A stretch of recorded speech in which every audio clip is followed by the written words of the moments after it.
Phone लगातार बजे जा रहा था और अभिमन्यु के कुछ समझ में नहीं आ रहा था कि वो फोन कैसे उठाए और बिंदु को क्या जवाब दे। अभिमन्यु कुछ फैसला कर पाता उससे पहले ही वहाँ पर युग आ जाता है। जब युग कमरे के अंदर घुसता है और देखता है कि कायर का फोन बज रहा है तो वो उसका फोन उठाते हुए कहता है, यार अभिमन्यु ये तो क्या कर रहा है? जब से फोन बज रहा है तो उसे उठा क्यों नहीं रहा है? ये तेरे हाथ के पास ही तो रखा हुआ है। इतना कहकर युग फोन उठाने लग जाता है। तभी अभिमन्यु उसे रोकते हुए कहता है, अरे रुक जा मेरे भाई, फोन मत उठा। अभिमन्यु युग को रोक पाता उससे पहले ही युग फोन उठा लेता है। अभिमन्यु अपना मुंह फाड़ते हुए कहता है, ये क्या किया युग, तूने बिंदु का फोन क्यों उठा लिया? मैं जब से इसलिए नहीं उठा रहा था कि बिंदु सुबह से 2-3 बार कॉल कर चुकी है और हर बार वो कायर के बारे में ही पूछती है। मैं बहुत टाल चुका हूँ पर अब समझ नहीं आता क्या बोलूं, इसलिए फोन नहीं उठा रहा था। युग परेशान होते हुए कहता है, अब क्या करूँ यार, फोन तो उठा लिया, कुछ ना कुछ तो बोलना पड़ेगा वरना उसको टेंशन हो जाएगी, वो समझ जाएगी कुछ ना कुछ गड़बड़ है। फोन के अंदर से बिंदु की आवाज आती है, हेलो कायर, तुम्हें कुछ बोलबे कि ना बोलबे? युग अभिमन्यु को फोन देते हुए कहता है, मैं तो बात नहीं कर रहा यार, तू ही कर। अभिमन्यु वापस से युग को फोन थमाते हुए कहता है, ना बाबा ना, मैं तो नहीं करने वाला, सुबह से बहुत झूठ बोल चुका हूँ, अब और नहीं बोल सकता। बिंदु की फिर फोन के अंदर से आवाज आती है, तुम्हें कुछ ही बोल ना कि नो? युग कांपते हुए कहता है, हेलो, हाँ बिंदु बोलो। फोन के अंदर से हैरानी के साथ बिंदु की आवाज सुनाई देती है, कायर ये तुम्हारी आवाज को क्या हुआ, ये इतनी भारी क्यों लग रही है? मैं कायर नहीं युग बोल रहा हूँ बिंदु। अच्छा युग तुम हो, तो फिर कायर कहाँ पर है? वो बिंदु, कायर तो वॉशरूम में है। क्या कहा, वॉशरूम में? वो आज दिन भर से वॉशरूम में ही है क्या? अभी कुछ देर पहले अभिमन्यु ने फोन उठाया था, वो भी यही कह रहा था कि कायर वॉशरूम में है। युग सोचने लग जाता है कि वो क्या जवाब दे, तभी वो झट से कहता है, वो क्या है ना, रात को उसने कुछ खराब खा लिया था इसलिए उसका पेट खराब हो गया, इसलिए सुबह से ही वो वॉशरूम के चक्कर लगा रहा है। अच्छा ऐसा है, तो ठीक है, जब वो आए तो उससे मेरी बात कराना। युग फटाक से पूछता है, उससे तुम्हें कुछ जरूरी काम था क्या? काम तो नहीं पर कुछ बात करनी थी। अरे वही तो पूछ रहा हूँ बिंदु, क्या बात करनी है? कुछ देर रुककर बिंदु धीरे से कहती है, तुम उसे बताओगे तो नहीं ना? अरे नहीं बताऊंगा, तुम बेफिक्र होकर बोलो। वैसे मुझे कायर से कुछ काम नहीं था, बस उसकी याद आ रही थी। क्या कहा? याद आ रही थी? ओए होए क्या बात है? हाँ वो क्या है ना, मेरी कायर से रोज किसी न किसी बहाने से बात होती रहती है, पर आज सुबह से कुछ बात नहीं हुई तो बहुत अजीब सा लग रहा था, इसलिए सोचा उससे बात कर लूं। पर कायर के सामने तो तुम ऐसा कुछ नहीं करती, बल्कि उसके सामने तो तुम उसी की बेइज्जती करती रहती हो, उसे घास तक नहीं डालती। वो उसकी भलाई के लिए युग, तुमने देखा है ना, वो कुछ काम नहीं करता, बस दिन भर बैठकर शायरियां लिखता रहता है। अब उसे कौन समझाए कि शायरी लिखने से दिल तो भर जाता है पर पेट नहीं भरता। जिंदगी जीने के लिए कुछ ना कुछ करना ही पड़ता है, ऐसे लाइफ आगे नहीं बढ़ती। युग कुछ सोचते हुए कहता है, हाँ तुम सही कह रही हो, काश ये चीज मेरे मम्मी पापा को भी पता होती तो आज मेरी ऐसी हालत नहीं हो रही होती। मतलब? युग बात को पलटते हुए कहता है, कुछ नहीं, मैं तुम्हारी बात करवाता हूँ कायर से जब वो आता है। अच्छा मैं रखता हूँ, मुझे कुछ काम है। हाँ ठीक है, जल्दी बात करवाना। युग फोन कट कर देता है। जैसे ही युग फोन कट करता है, कायर की फिर बड़बड़ाने की आवाज सुनाई देती है, अमोदिता, मेरी अमोदिता कहाँ पर है? मेरी अमोदिता, मुझे उससे शादी करनी है, बुलाओ मेरी अमोदिता को। अभिमन्यु अपने हाथों से कायर का मुंह बंद करते हुए कहता है, चुप हो जा अमोदिता की दीवानी, रुक जा, करवा रहा हूँ तेरी अमोदिता से शादी। युग कायर को देखते हुए कहता है, ये अभी तक ठीक नहीं हुआ क्या? तुझे ठीक लग रहा है क्या? लग तो नहीं रहा। अच्छा हुआ मैं मेडिसिन ले आया, इसे जल्दी से खिला देते हैं। इतना कहकर युग मछली वाली पॉलिथीन टेबल पर रखता है और अपनी शर्ट की पॉकेट में से मेडिसिन निकालकर अभिमन्यु को दे देता है। अभिमन्यु कायर को वो मेडिसिन जैसे तैसे खिला देता है और कुछ ही देर में कायर सो जाता है। अभिमन्यु और युग कायर को सुलाने के बाद अभी आराम कर ही रहे थे कि तभी अभिमन्यु की नजर टेबल पर पड़ी पॉलिथीन पर पड़ती है।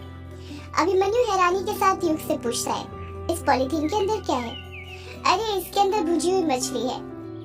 क्या कहा? भुजी हुई मछली? ये कहाँ मिल गई तुझे? अरे ये अपना रॉन्ग का मुझे घाट है ना, वहीं पर मिली, यामिनी बेच रही थी गर्मा गर्म तो मैं ले आया। अभिमन्यु युग के मजे लेते हुए कहता है, तुझे बड़ी यामिनी मिलती है, कभी कुएं के पास तो कभी घाट के पास। मुझे भी मिला, जरा मैं भी देखूं कौन है यामिनी जिसने हमारे युग की एक्स गर्लफ्रेंड शालिनी भाभी को भुला दिया है। अभिमन्यु की बात सुनकर युग का चेहरा उतर जाता है और वो नाराजगी के साथ कहता है, यार अभिमन्यु तो फिर शुरू हो गया। मैंने कहा ना तुझे शालिनी को भाभी मत बोला कर। हमारा बहुत पहले ब्रेकअप हो चुका है। हाँ भाई नहीं बोलूंगा। वैसे भी अब शालिनी की जगह यामिनी जो मिल गई है तुझे, अब तो यामिनी ही मेरी भाभी बनेगी। युग अभिमन्यु को आंख दिखाते हुए कहता है, यार अभिमन्यु तो फिर शुरू हो गया। एक बात हमेशा याद रखना, शालिनी अब मेरी गर्लफ्रेंड नहीं है तो क्या हुआ, पर उसकी जगह मेरी जिंदगी में कोई लड़की नहीं ले सकती। ऐसा क्यों? आखिर क्या था शालिनी में ऐसा जो किसी और में नहीं है? ब्रेकअप हो गया है तो उसे भूल क्यों नहीं जाता? जिंदगी में आगे बढ़। युग अभिमन्यु की आंखों में देखते हुए कहता है, पहले प्यार को कभी भुलाया नहीं जा सकता Abhimanyu. First love is your last love. अगर उसके बाद कुछ होता भी है तो वो सिर्फ समझौता है और कुछ नहीं। यार तू ना बातें मत घुमा, ये बता कि आखिर हुआ क्या था तुम्हारे बीच, किस बात को लेकर ब्रेकअप हो गया था? यार अभी ना मैं कुछ नहीं बताना चाहता। जब तूने ना शालिनी का जिक्र करके मेरा पूरा मूड ऑफ कर दिया है। युग अभिमन्यु से बातें कर ही रहा था कि तभी अभिमन्यु के मोबाइल पर एक नोटिफिकेशन आता है जिसमें लिखा हुआ था, इस पूर्णिमा को करेंगे उपाय, होगा ग्रहों का दोष दूर। जैसे जैसे अभिमन्यु नोटिफिकेशन पढ़ते जा रहा था उसके चेहरे के एक्सप्रेशन बदलते जा रहे थे। अभिमन्यु नोटिफिकेशन पढ़ते हुए कहता है, अरे शिट ये कैसे हो गया? युग हैरानी के साथ पूछता है, क्या हुआ कि तेरे चेहरे पर 12 क्यों बज रहे हैं? अभिमन्यु हिचकिचाते हुए कहता है, यार गड़बड़ हो गई। गड़बड़ हो गई? कैसी गड़बड़? यार मुझसे ना एक बहुत बड़ी गलती हो गई। मुझे लग रहा था कि पूर्णिमा 3 दिन बाद है, पर वो 3 दिन बाद नहीं बल्कि कल ही है। युग अपना मुंह फाड़ते हुए कहता है, क्या? हाँ यार मुझे भी अभी पता चला। पता नहीं ये गलती कैसे हो गई। आज से पहले हर पूर्णिमा और अमावस्या की डेट याद रहती थी, पर इस बार गलती हो गई। इसका मतलब हमारे पास सिर्फ आज रात तक का ही वक्त है ये पता लगाने के लिए कि यक्षिणी इसी ग्रेवयार्ड कोठी में है या नहीं, और यदि है तो किस कमरे में। हाँ यार ये तो बड़ी प्रॉब्लम हो गई। एक तो वैसे ही ये कायर की ऐसी हालत है और अब यक्षिणी के बारे में भी आज रात को ही पता करना है। प्रॉब्लम तो बढ़ती ही जा रही है यार। अभिमन्यु तू ही बता कैसे पता लगाएंगे यक्षिणी के बारे में? जरा सोचने दे यार मुझे, अभी मेरे दिमाग में कुछ आइडिया नहीं आ रहा है। सोच ले हमारे पास बस रात तक का ही वक्त है, उससे पहले कुछ ना कुछ तो करना पड़ेगा, वरना यदि यक्षिणी ने किसी को अपना शिकार बना लिया तो प्रॉब्लम हो जाएगी। हाँ मैं सोचता हूँ कुछ, तू फिक्र मत कर। रात हो चुकी थी और रात के 12 बजे थे। अमृता और रजनी तहखाने में बैठी हुई थी। दोनों के सामने ही एक यंत्र बना हुआ था जिसके अंदर एक गोला था और उसके अंदर स्टार के तीनों कोनों पर एक एक आटे के दिए बने हुए रखे थे जो जले हुए नहीं थे। रजनी और अमोदिता वहाँ पर करीब 1 घंटे से बैठी हुई थी। जब से रजनी वहाँ पर आई थी उसने कुछ नहीं बोला था, बस वो अपने तंत्र मंत्र यंत्र किताब के पेज पलटाए जा रही थी। एक गहरा सन्नाटा तहखाने के अंदर छाया हुआ था।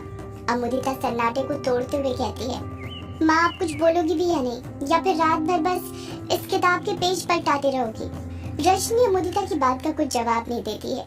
वो अभी भी बस किताब के पेज पलटाए जा रही थी। अमोदिता फिर रजनी पर दबाव बनाते हुए कहती है, माँ मैं कुछ पूछ रही हूँ तुमसे, बताओ ना कैसे तोड़ते हैं वशीकरण टोटका? रजनी गुस्से से अमोदिता से कहती है, तू कुछ देर चुप बैठेगी? एक तो एक काम ढंग से नहीं करती, ऊपर से चुप भी नहीं बैठ सकती। रजनी का गुस्सा देखकर अमोदिता चुप हो जाती है।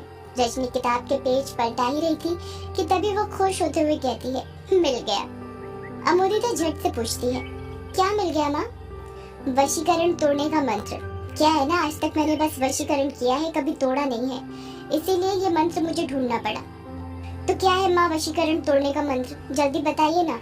रजनी किताब के पेज पर उंगली फेरते हुए कहती है, मंत्र कुछ इस प्रकार है, ओम ह्रीम श्रीम ह्रीम वज्र कवचाय हुम पीताम्बरी तंत्र बंद नाशय नाशय।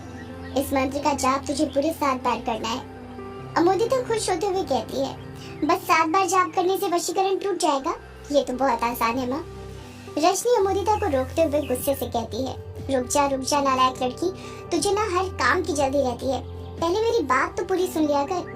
भूल गई सुबह मैंने तुझे क्या बोला था? टोटका करना जितना आसान होता है उससे कहीं ज्यादा कठिन होता है उसे तोड़ना। मैंने तुझे टोटका तोड़ने का बस अभी मंत्र बताया है, ये नहीं बताया है कि टोटका कैसे तोड़ा जाता है। अमोदिता का चेहरा उतर जाता है और वो उखड़े हुए स्वर में कहती है, तो फिर कैसे तोड़ा जाता है माँ टोटका? देख मैं तुझे समझाती हूँ। जिस प्रकार किसी को वश में करने के अलग अलग तरीके होते हैं, उसी प्रकार वशीकरण तोड़ने के भी अलग अलग तरीके होते हैं। हमने जो वशीकरण किया था वो था बाल के जरिए वशीकरण, जिसमें हल्दी की गांठ का उपयोग किया गया था। अब टोटका तोड़ने के लिए तुझे उस गांठ में से कायर का बाल निकालना होगा और किश्नोई नदी में प्रवाहित करना होगा। अमोदिता अपना मुंह फाड़ते हुए कहती है, ये आप क्या बोल रही हो माँ? ये कैसे पॉसिबल हो सकता है? उस गांठ को तो मैं चौराहे पर फेंक कर आ गई थी ना कल, वो मैं कहाँ से लाऊंगी? वहीं से जहाँ पर फेंका था। माँ आप बिना पता नहीं कैसी बातें करती हैं। भला वो गांठ अभी भी वहाँ पर रखी होगी क्या? हो सकता है कोई कुत्ता उठाकर ले गया हो या किसी इंसान ने चलते चलते लात मारते हुए कहीं ले गया हो। नालायक लड़की, वो टोटका था और कुत्ते कभी टोटके को नहीं छू सकते। भूल मत, कुत्ते आत्माओं को देख सकते हैं, उनके पास भी एक अदृश्य शक्ति होती है, बुरी शक्तियों को महसूस करने की। और रही इंसानों की बात, तो भूल मत, ये गांव है, शहर नहीं। अगर किसी ने उस काली पोटली को देख भी लिया होगा तो गलती से भी हाथ लगाने का सोचा भी नहीं होगा, समझी? माँ ये तो बहुत मुश्किल है। तो तुझे क्या काला जादू चूहे बिल्ली का खेल लगा था? इसमें कदम कदम पर खौफ रहता है, समझी? एक और बात याद रखना, ये सब तुझे 3 बजे शुरू करना है और 4 बजे तक खत्म करना है। अमोदिता हिचकिचाते हुए कहती है, माँ ये सब तो ठीक है, मैं चौराहे पर भी चली जाऊंगी और वो पोटली भी ढूंढ लूंगी, पर किश्नोई नदी में वो ये सब प्रवाहित करना जरूरी है क्या? हाँ बहुत जरूरी है। शास्त्रों में कहा गया है कि सृष्टि के प्रारंभ में सिर्फ जल ही था और अंत के समय में भी सिर्फ जल ही रहेगा, इसलिए इसे जल में प्रवाहित करना बहुत जरूरी है। कुछ चीजें सात्विक और तांत्रिक चीजों में एक समान होती हैं, समझी? पर माँ तुमको पता है ना, कल रात पूर्णिमा है और तुमने ही कहा था यक्षिणी को युगची ने आजाद कर दिया होगा और वापस गेट पर ताला लगा दिया होगा।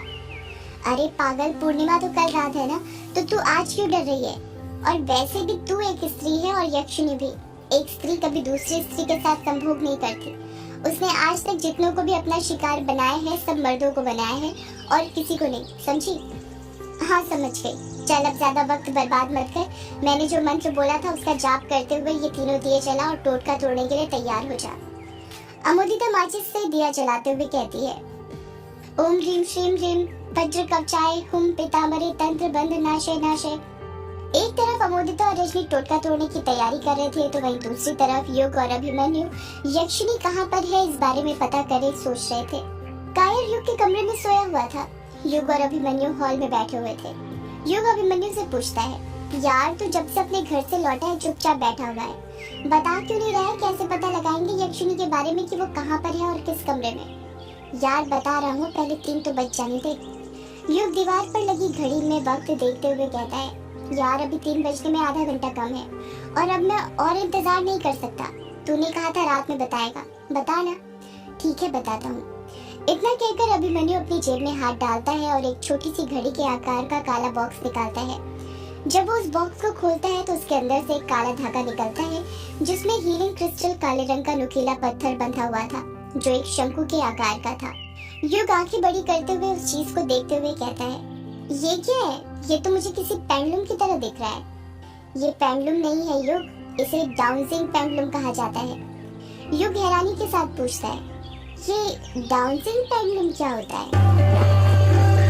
सदियों से है पुरानी ये है यक्षिणी की कहानी।